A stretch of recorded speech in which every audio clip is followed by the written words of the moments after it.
you gather around the Christmas tree, or light a pumpkin on Halloween night. These are holidays of joy, laughter, and family. But what if I told you these beloved traditions were once filled with chaos, fire, and blood?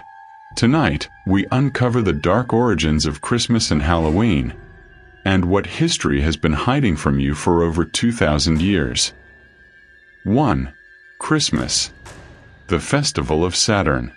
Today, Christmas is the celebration of the birth of Jesus Christ.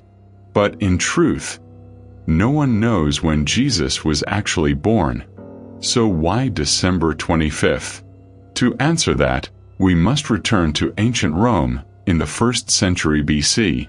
Every year, in late December, Romans celebrated Saturnalia, a wild festival honoring Saturn, the god of agriculture. And it was no gentle celebration. Slaves and masters switched roles.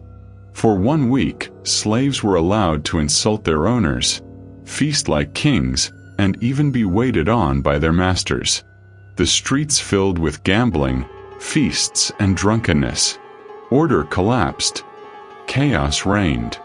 And some sources, like the writings of Lucian of Samosata, mention ritual sacrifices performed in Saturn's honor. Now imagine the early Christian church trying to spread a new religion. By the 4th century AD, under Emperor Constantine, Christianity became Rome's official faith. But pagans were not ready to abandon their beloved Saturnalia. The solution: transform it. The festival of the unconquered sun, Sol Invictus, celebrated on December 25th, became the birthdate of Jesus Christ. The evergreen tree, worshipped in pagan Europe as a symbol of eternal life, became the Christmas tree. The Yule log, a Norse tradition to drive away evil spirits, became part of Christmas warmth. Even gift-giving, central to Saturnalia, was baptized as Christian generosity.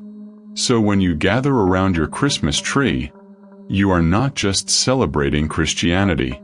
You are also carrying the echoes of Saturnalia, the Roman festival of chaos and blood, hidden under lights and carols. 2. Halloween, the night of spirits. Now let's travel further back, over 2,000 years ago, to the Celtic lands of Ireland and Scotland. The Celts did not celebrate Halloween. They celebrated Samhain, pronounced Samhain. And for them, October 31st was the most dangerous night of the year. They believed that on this night, the barrier between the world of the living and the world of the dead disappeared. The spirits of ancestors and darker beings could freely walk among the living.